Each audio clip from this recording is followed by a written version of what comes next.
having a big house and a beautiful mansion for the whole family, where they can live rewarding and memorable experiences. This dream does not always come true due to not only the costs of such residences, but other unfavorable circumstances. That is why today, we invite you to discover 10 mansions that no one will buy even for $1. But before we begin, consider subscribing to my channel and smash the bell icon to get tuned. Done? Now, let's begin. Number 10. Sterrett Mansion. This mansion, now a hotel, was built in 1889 by contractor George Sterrett as a gift to his wife Anne. However, ghost stories have tarnished the reputation of this dream house. Guests have commented that the closets opened by themselves and that the sound of footsteps on the floorboards was constant at night. With 11 bedrooms, 6 baths, a spiral staircase, and hardwood floors, it's an absolute steal at under $800,000. But as long as no one buys it, it will continue to lose value. Number 9. Linwood Hall. One of the richest men in the world at the time, Peter Widener had a lavish mansion built in 1900. The residence was named Linwood Hall for $16 million, but then it was known as the last American Versailles. The chosen place was a 14-hectare piece of land near the city of Philadelphia in the United States, and the design was in charge of Horace Trumbaugh, a prominent American architect known for designing residences for the wealthiest individuals of the time. In its original conception, it had 55 rooms and 20 bathrooms, plus an indoor swimming pool, a ballroom with a dance floor that seats 1,000, and an art gallery. The Linwood Hall is a place drenched in silk, velvet, and gilt trim, with its rooms furnished with chairs from the palace of Louis XV, Persian rugs, and Chinese ceramics, and hallways lined with priceless works of art by Raphael, Rembrandt, El Greco, Van Dyck, Donatello. Widener had made much of his fortune on public transportation. He settled in Linwood Hall after retiring from his business. But, unfortunately, these were not at all calm or happy years for him. Number 8. Historic House Number 54. This Victorian-style house is located in the East Bay of San Francisco. The local government bought it to relocate it and turn it into a visitor center.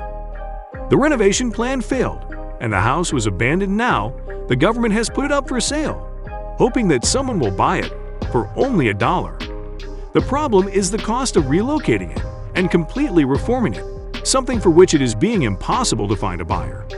Number 7. Villa Maggio. The house has not been renovated and still maintains the artist's decoration. Villa Maggio, owned by Frank Sinatra. Villa Maggio, the hideout that singer Frank Sinatra owned in California, has gone up for sale again for $4.25 million, about 3.7 million euros. But nobody is willing to buy it because of its remoteness. The 10-acre property, known as Villa Maggio, is tucked away in the mountains of the Coachella Valley and was the site of Rat Pack parties in the 1970s. Until then, big celebrities flew in and landed on their own private heliport to be able to enjoy the property of 9 rooms and 12 bathrooms. Private port, where they were later able to enjoy the 9-bedroom, 12.5 bathroom property. Well, some say that Villa Maggio is just a few hours from Palm Desert in Las Vegas and became the Grammy-winning artist's refuge when he wanted to insulate himself from fame. Number 6. Horror Ruined Mansion. It is very strange that no one, for years, has been interested in this magnificent Victorian mansion. The reason seems obvious, since a terrible event occurred in it. A lawyer, who owned the mansion, murdered his wife after she announced that she was leaving him for a family friend.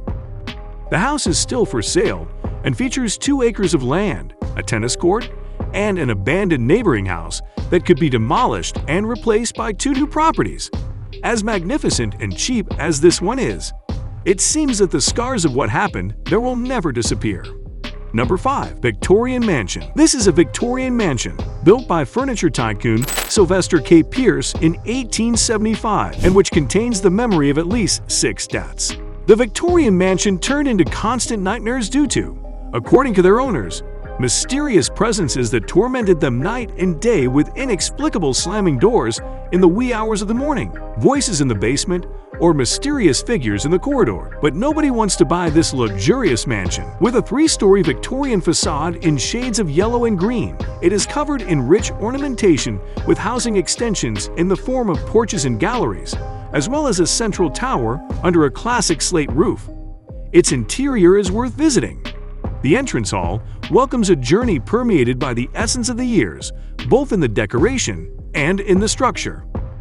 Its noble solid wood staircase serves as the driving axis for a mansion with an irregular floor plan with 10 rooms and 3 bathrooms. The house seems anchored in time, wallpapered walls, classic ceiling moldings, decorated windows, and 140-year-old hinges transport the visitor to a world where past and present go hand in hand. Number 4. Bernie Madoff's home. Despite its charm structure, Bernie Madoff's house has been on and off the market for more than 4 years without finding a buyer. The aura of negativity gotten from its former owner has caused a lot of loss on an operation that no one knows. In a fourth attempt, its current owner, Stephen Roth, president of Vornado Realty Trust and the largest owner of commercial premises in New York, has put it up for sale at $22.5 million. The house first went on the market in April 2018 for $21 million.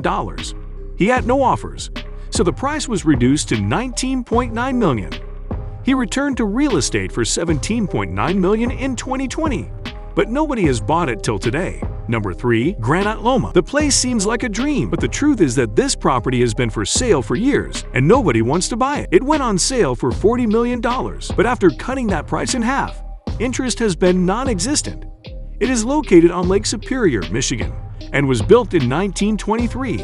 Inside it is a real museum made up of stuffed animals, statues, Native American objects, chandeliers, and quite peculiar decorations. Its geographical location does not help, as it is located in a remote place, with the nearest main city more than 300 kilometers away. Number 2. Boston Mansion. A dream house is the wish of every family, but a myriad of reasons makes it sometimes difficult to comply. But those who still have hope, and a lot of money of course, have the chance to buy a luxurious mansion in Boston, United States. However, even though the property has everything you need and more for a life of luxury and pleasure, it has been unsuccessfully up for sale since 2012. The majestic construction is located in the Haggett's Pond Nature Reserve. Today it costs $2.2 million, a price far removed from the $3.3 million that was asked for a few years ago. The property of 1,860 square meters and built in 1999 was renovated in 2003. One negative point that can arise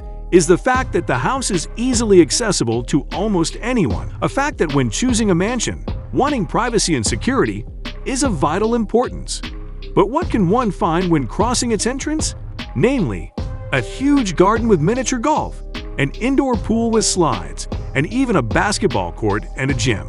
Number 1. Bubble Palace. Palais Buell is a sculptural house built facing the Bay of Cannes between 1975 and 1989. Although it was designed by Hungarian architect Antti Lovic for Pierre Bernard, a French industrialist, it is best known for its second owner, fashion designer Pierre Cardin. Its organic curves seduced the designer who joined Dior in 1947 and later founded his firm in 1950.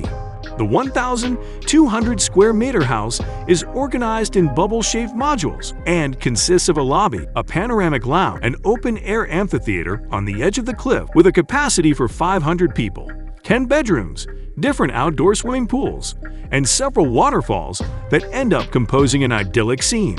Each of its 10 rooms has been decorated by a different artist, including Patrice Breteau, Jerome Tisserand, Daniel Yu, Francois Chauvin, Jerome Tisserand, and Gerard Clora. Its curved shapes extend into the decoration with furniture such as beds, shelves, or almost always round sofas, including fireplaces or television, designed by these contemporary artists, thus fusing decoration with architecture. The price at which this construction went on sale after this renovation is one of the highest in history for a European property at 400 million euros. I hope you liked this video. If you did, kindly click the like button and consider subscribing to my channel. And don't forget to smash the bell icon to get notified. See you in the next video. Thanks.